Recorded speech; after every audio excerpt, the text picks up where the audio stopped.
सभी पिता तुल्य बुजुर्ग, नौजवान साथी, मेरी माताएं, मेरी बहनें, आज चुनाव है, उपचुनाव है। आपने कोई उपचुनाव की मांग नहीं करी, लेकिन ये उपचुनाव आपको और हमको हमारे पे थोपा गया, आपको पता है। इस उपचुनाव में आपको दो फैसले करने हैं, जिसकी तरफ पूरा हरियाणा देख रहा है, आपकी तरफ पूरा हरियाणा देख रहा है, आपके फैसले की तरफ पूरा हरियाणा देख रहा है। एक फैसला आपको करना है उपचुनाव में कि हरियाणा का भविष्य कैसा होगा, हरियाणा के भविष्य में क्या होगा, क्योंकि आपके चुनाव का जो नतीजा आएगा उसका सीधा प्रभाव हरियाणा को की राजनीतिक दिशा देने का काम करेगा। और दूसरा आपका फैसला कि आदमपुर का भविष्य क्या होगा। एक आदमपुर का फैसला है और एक हरियाणा का। बटन एक है, बटन तो एक दबेगा, लेकिन फैसले आपके दो तरफ से दो जाएंगे। पहला, हरियाणा के बारे में मैं कहना चाहूंगा कि हरियाणा में पिछले 8 साल से कांग्रेस बीजेपी की सरकार, पिछले 8-9 साल से भारतीय जनता पार्टी की सरकार आपने देखी, पहले बीजेपी की थी और अब 3 साल से बीजेपी और जेजेपी की सरकार है।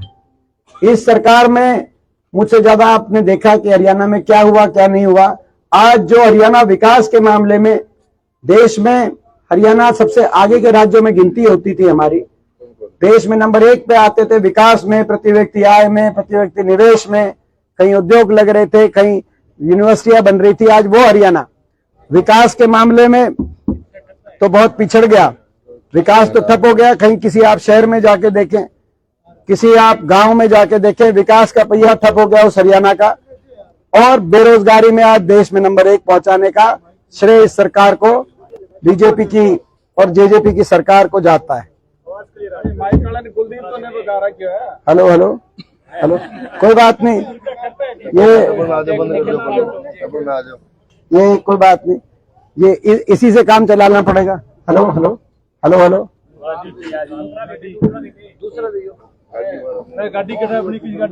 हेलो, इसी से काम चला लेंगे, है चला लें काम इससे। हाँ जी बॉबी जी, चला ले जी। है आवाज साफ नहीं, बिल्कुल ही नहीं आ रही। अपनी गाड़ी को नहीं आ रही, ये नहीं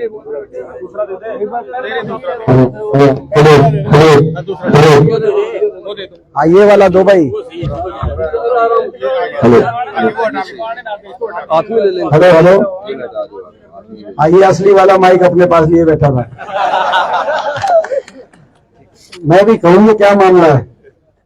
तो आज आपने देखा इस सरकार के 8 साल आपने देखे, विजय इसमें भी कमी है। कोई बात नहीं, टांडी जी का नाम नहीं लिया था, मैं कहना चाहता हूँ बहुत मेहनत कर रहे हैं। देखो जैसा भी है, मगर इससे काम चला लेते हैं, जैसा भी है इससे काम नहीं चल रहा।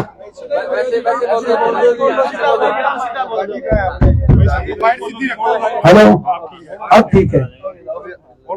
हेलो, अब थोड़ा सा ठीक हुआ है, तो कोशिश करते हैं इससे काम चलाने की। ये थोड़ा सा, ये पहला माइक देखा कि थोड़ा 2 कदम आगे रहते ही ठीक हुआ। ये मैं समझता हूँ। तो आपने देखा इसकी सरकार का, आपने बीजेपी की बड़े वायदे किए थे, बहुत बड़े बड़े वायदों से सरकार बनी थी। कहा था कि भाई बीजेपी आएगी, महंगाई कम कराएगी, सारी हमारी जो है सारी महिला शक्ति काकी ताई सारी बैठी हैं। 400 रुपए सिलेंडर था तो कहते थे बीजेपी के आते ही सिलेंडर का जो आधा दाम करेंगे, डीजल पेट्रोल का भाव कम करेंगे। अब पता नहीं 400 रुपए सिलेंडर था, अब सस्ता हो गया होगा शायद। कितना? ये जो 1100 बता रहे हैं, ये 15 दिन पहले बढ़वा, अब तो अगली बार जाओगे 1190 पाएगा, क्योंकि भी इस हफ्ते भी बढ़ गया, मतलब इलेक्शन की भी कोई परवाह नहीं। चलो जो है, तो डीजल पेट्रोल, गैस का सिलेंडर और बिजली के बिल, हरियाणा में आज देश में सबसे ज्यादा महंगाई, क्योंकि हरियाणा की अर्थव्यवस्था चौपट हो गई।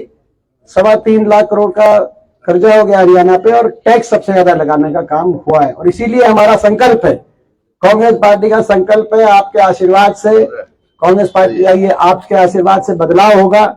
बदलाव की शुरुआत आदमपुर से होगी, और जिस दिन बदलाव होगा, पहली कलम से 300 यूनिट बिजली, हर उपभोक्ता को 300 यूनिट बिजली फ्री देना का हरियाणा के अंदर कांग्रेस पार्टी करके दिखाएगी, बिना किसी शर्त के, ताकि बिजली से राहत, एक महंगाई जो बीजेपी महंगाई लाई, उससे राहत देने का काम कांग्रेस पार्टी कर सके। तो बड़ी बड़ी बातें कही गई थी। आज उस बीजेपी की सरकार में आपने देख लिया, बेरोजगारी में 1,80,000 सरकारी पदों को समाप्त कर दिया गया। ये भी हमारा संकल्प है। जिस दिन आपके आशीर्वाद सरकार बनेगी तो 1,80,000 सरकारी पद, सरकारी पोस्ट जो खत्म कर दी बीजेपी ने, उनको बहाल करके इन सरकारी पोस्टों पे सरकारी भर्ती शुरू करने का काम करेंगे।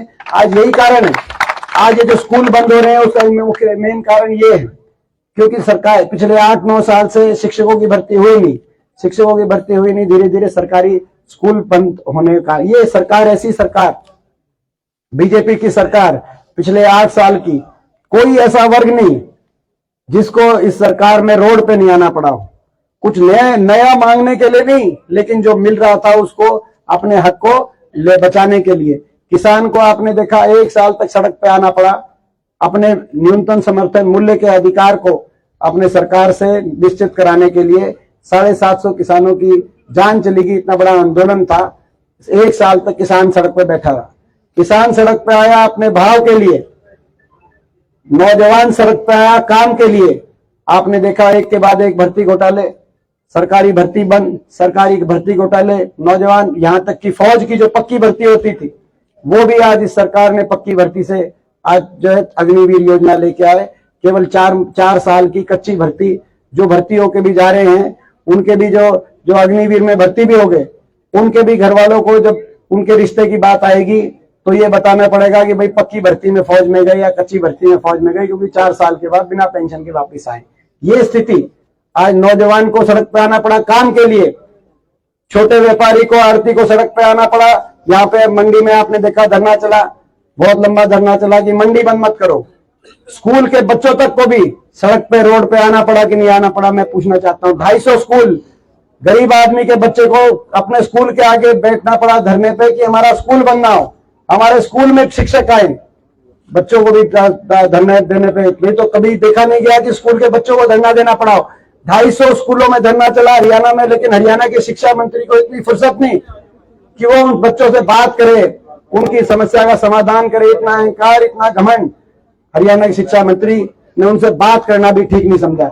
स्कूल के बच्चों से लेकर और किसान तक, सफाई कर्मचारियों ने 4 दिन पहले करनाल में धरना दिया, उन पर लाठीचार्ज होता हुआ आपने देखा। मनरेगा के जो हमारे वर्कर्स थे उन्होंने धरना दिया, उनके ऊपर लाठीचार्ज। और वहां से लेकर बड़े बुजुर्गों तक, हरियाणा के अंदर 5 लाख बड़े बुजुर्गों की पेंशन कट गई। आपको पता है, फैमिली आईडी में कोई किसी झंझट में, कोई किसी झंझट, 5 लाख पेंशन कट गई हरियाणा में। विधवा पेंशन, विकलांग पेंशन, बड़े बुजुर्गों की पेंशन। वायदा था बीजेपी का कि 2,500 पेंशन लागू करेंगे, 2,500 वायदा था, 5,000 पेंशन लागू करेंगे। 5100, 5,000 का वायदा था, 2,500 पेंशन, और वो भी बड़े बुजुर्गों की पेंशन कट गई। और बड़े बुजुर्गों को भी चंडीगढ़ जाके धरना देना पड़ा। आपने देखा उस धरने का नाम था कि थारा फूफा जिंदा है, क्योंकि जो है बहुतों को, बड़े बुजुर्गों को, मेरे को मिला जो है खासा मार्जिन में प्रोग्राम था हमारा, एक 85 साल के बड़े बुजुर्ग मिले, उनकी बल्कि नेत्रहीन थे, वो नेत्रहीन थे, सूरदास थे, वो जो ब्लाइंड थे। और उनने कहा कि जी मेरे को मृतक घोषित कर रखा है, मेरे को ये बताओ इस सरकार में मैं कैसे जीवित हूं, मेरे को मृतक घोषित करके मेरी पेंशन काट रखी। ये स्थिति इस सरकार में आ गई। जो हरियाणा विकास में और खुशहाली में देश में आगे था, आज वो घोटालों में देश में आगे। एक के बाद एक जो है बीजेपी और जेजेपी ने आपस में महकमे बांटकर किस तरीके से, कोई शराब के महकमे से लूटे, कोई एक्साइज के महकमे से लूटे, हरियाणा को विकास के मामले में पीछे चला गया, बेरोजगारी में। तो आज पहला फैसला आपको देना है कि भाई ये हरियाणा दोबारा से विकास के रास्ते पे आए। तो भाई हरियाणा में मैं आपसे सवाल पूछना चाहता हूं, हरियाणा में इसी सरकार को 5 साल आप और देना चाहते हो या हरियाणा में बदलाव चाहते हो? अगर बदलाव चाहते हो तो एक बार हाथ खड़ा करके मैं आप सबसे कहूंगा कि भाई बदलाव का प्रस्ताव, तो बदलाव आएगा। यही हमारा संकल्प है, बदलाव आएगा, ताकि विकास जरूरी भी है, ताकि विकास का पहिया फिर घूमे हरियाणा में, हरियाणा फिर देश में नंबर 1 पहुंचे। मैं माफी मांगता हूं हमारे भाई जो है मुफर साहब से, पंजाब से आए हैं, ताकि हरियाणा में जब कांग्रेस की सरकार थी, सरकार उस समय देश में सबसे ज्यादा पेंशन, बुढ़ापा पेंशन निकला हरियाणा के अंदर थी 1,000। दिल्ली में 800 पेंशन थी उस समय, हरियाणा में 1,000 हो गई थी। और आज दोबारा हमारा संकल्प है, बदलाव होते ही पहली कलम से छुट्टी बोल के और आपको चुनौती देके, चाहे पंजाब की सरकार हो, चाहे राजस्थान की हो, चाहे दिल्ली की हो, देश में सबसे ज्यादा 6,000 बुढ़ापा पेंशन करने का पहले दिन से काम करेंगे ताकि लोगों को राहत मिले। इसी तरीके से हमारा संकल्प है कि जो सारी योजनाएं इन्होंने बंद करी, गरीब आदमी के लिए 100 गज के प्लॉट की स्कीम बंद करी, उसको दोबारा से स्कीम को लागू करके गरीब आदमी के लिए मकान की स्कीम को लाने का काम करेंगे। हमारा संकल्प है ना, राशन कार्ड काट दिए बुढ़ापा पेंशन की तरह, राशन कार्ड का दोबारा सर्वे कराकर राशन कार्ड दोबारा से, ताकि किसी का, हाँ ये देखो, तो राशन कार्ड ताकि किसी का कटे नहीं, एक सर्वे करा के पूरे दोबारा से पीले कार्ड किसी का कटे नहीं और किसी का छूटे नहीं, जो सारे जो जायज है उनको राशन कार्ड दोबारा से बनवाने का संकल्प करेंगे। कुल मिलाकर हरियाणा में उद्योग दोबारा से, निवेश में नंबर 1 था हरियाणा, जो हमारी सरकार थी, कानून व्यवस्था और निवेश में सबसे ज्यादा निवेश हो रहा था हरियाणा में। खेदड़ में थर्मल का कारखाना लग रहा था, तो परमाणु का कारखाना फतेहाबाद गोरखपुर में लग रहा था, हजारों करोड़ की लागत से निवेश हो रहा था। आज दोबारा से हरियाणा में वातावरण बनाने की जरूरत है और आपके आशीर्वाद से मौका मिलेगा। इस सरकार ने तो बंद कर दिया कि IMT को स्थापित, इंडस्ट्रियल मॉडल टाउनशिप, यानी कि औद्योगिक क्षेत्र। मौजूदा बीजेपी की सरकार ने कह दिया, मुख्यमंत्री जी ने, कि कोई हम जमीन एक्वायर नहीं करेंगे, इसीलिए कोई औद्योगिक क्षेत्र स्थापित नहीं करेंगे। आज उपचुनाव का मौका है, आदमपुर में उपचुनाव है, इसीलिए हम संकल्प लेते हैं, कांग्रेस पार्टी का भी अवसर मिला आपके आशीर्वाद से, तो एक औद्योगिक क्षेत्र आदमपुर क्षेत्र के अंदर एक IMT की स्थापित करेंगे ताकि यहाँ पे इंडस्ट्री आ सके। ये हमारा संकल्प। बाकी जहां तक अपने एक विधायक की बात है, पहला तो हरियाणा में बदलाव, दूसरा बदलाव आदमपुर में।